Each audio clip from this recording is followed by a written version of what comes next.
indiki dövrdə gənclərimiz o dövrdəki valideynlər qədər zəhmət çəkmək istəmirlər. Bu iddia bəlkə də mübahisəlidir, amma rəsmi rəqəmlər bir həqiqəti çılpaqlığı ilə ortaya qoyur. Əgər cəmi bir neçə il əvvəl sinif otaqlarında yer tapmaq müşkülə çevrilmişdisə, indi mənzərə tamamilə fərqlidir. Bəs Azərbaycan ailəsi niyə kiçilir? Təhsil ekspertləri səbəbi qadınların sosial statusunun dəyişməsində və karyer hədəflərində görürlər. Cəmiyyətdə bu vəziyyətin yalnız sosial-iqtisadi durumla bağlı olduğu düşünülsə də, beynəlxalq təcrübə fərqli mənzərəni göstərir. Dünyanın ən inkişaf etmiş ölkələrində, Yaponiya, Almaniya və Sinqapurda da demografik göstəricilər kəskin aşağı düşür. Bəs bu vəziyyətdən çıxış yolu nədir?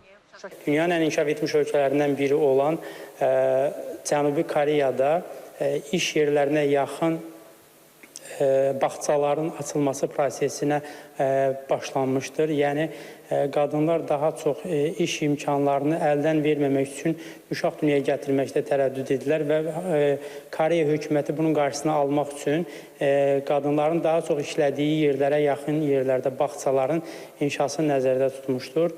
Lakin məsələ təkcə karyera deyil. Sakinlər deyirlər ki, çox uşaq prinsipini indi daha yaxşı təmin olunmuş bir uşaq yanaşması əvəz edib. İnsanlar indi uşaqlarını daha yaxşı şərtlərdə böyütmək istəyirlər. Ona görə uşaq sayının çox olub, şəraitin az olmasındansa, az olsun, təmiz olsun, belə deyək.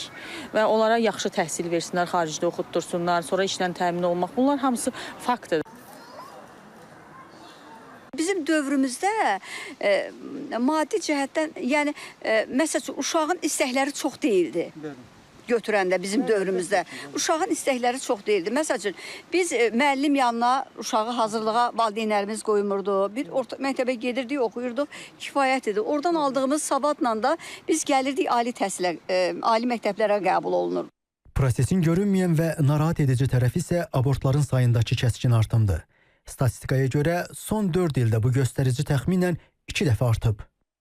Məsələnin digər ucu isə regionlara dayanır. Daxili miqrasiya kəndləri boşaldır, bu isə yerli məktəblərin qapanması təhlükəsini yaradır. İnsanların əhəmiyyətli hissəsi daxili miqrasiya nəticəsində ölkənin böyük şəhərlərinə köçüblər. Bir zamanlar kəndlərdə hardasa 100-150 şagird olurdusa hansısa məktəblərdə, indi onların sayı daha azdır və elə bir deməli vəziyyət yaranıb ki, bəzən optimallaşma aparmaq məcburiyyətində qalınır və nəticə etibarilə bu da məktəblərin bağlanmasına gətirib çıxara bilən bir mənzərə yaradır. Ekspertlər həmçinin hesab edirlər ki, xaricə köç də bu prosesə təsir göstərir. Bir qrup gənc təhsil, iş və daha yüksək gəlir üçün xaricə üz tutur. Onların əhəmiyyətli hissəsi ailəsini də xaricdə qurur. Beləliklə, həmin uşaqlar Azərbaycan məktəblərinə deyil, başqa ölkələrin məktəblərinə gedirlər. Toğrul Quluzadə, Qadir Əliyev, İTV Xəbər.